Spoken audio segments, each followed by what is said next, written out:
Ici, Kimberley, Lola et Maëlys de 5e 4 du collège Ludovic Bréal de Saint-Martin-du-Var dans les Alpes-Maritimes pour vous commenter la sortie géologie et spéléologie organisée sur le plateau de Cossol dans le cadre de notre cours de SVT.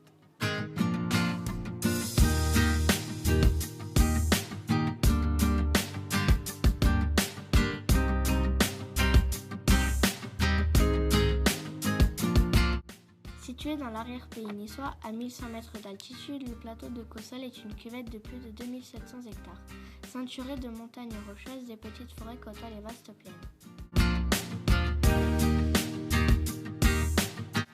On y trouve des lapiaz, roches fissurées par le ruissellement des eaux. Ces lapiaz sont calcaires, on peut les voir grâce à un test de l'acide chlorhydrique.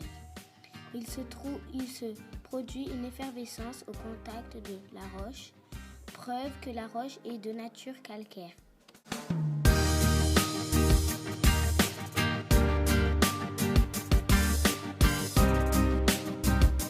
Nous nous sommes rendus à l'embu de Cossol. C'est un avant par laquelle les eaux de ruissellement pénètrent sous terre.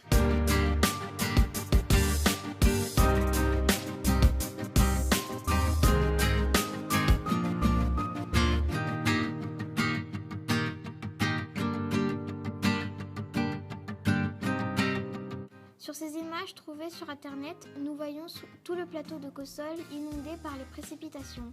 En tout, l'eau semble se diriger vers l'embu, point le plus bas et plongé par l'avant.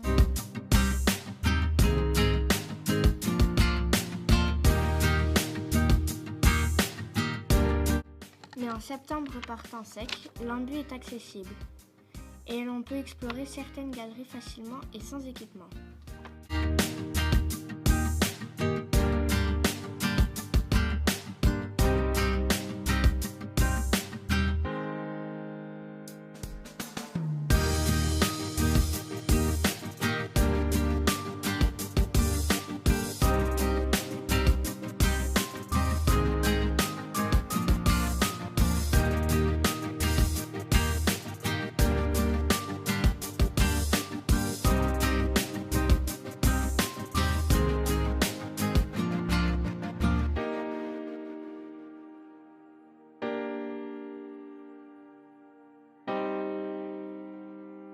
Puis nous avons remonté le plateau de Cossol pour gagner un secteur où il est possible d'observer de nombreuses dolines.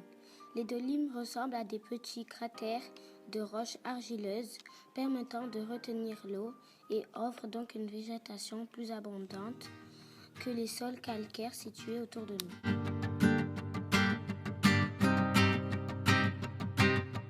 À noter que le plateau de Cossol est rempli de petits fossiles, des ammonites, des rostres de belemnites et des divers bivalves.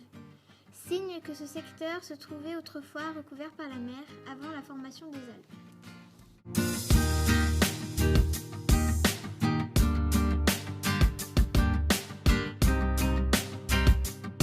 C'est midi, direction le col de l'Aicre, porte d'entrée du plateau de Cossol pour un petit pique-nique, avant d'enfiler l'équipement indispensable pour effectuer la spéléologie dans la grotte de Cresme.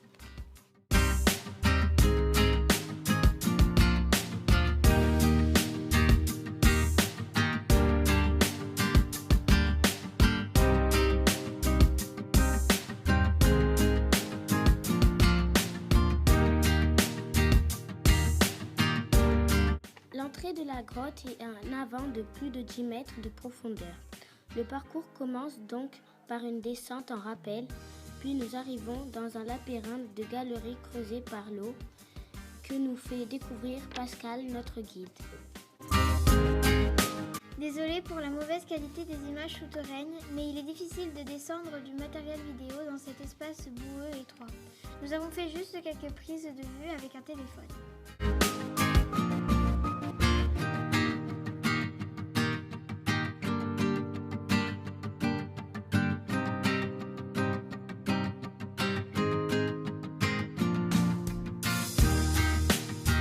Enfin, après plus d'1 heure de découverte, nous remontons la surface au prix d'un énorme effort pour remonter le puits de 10 mètres.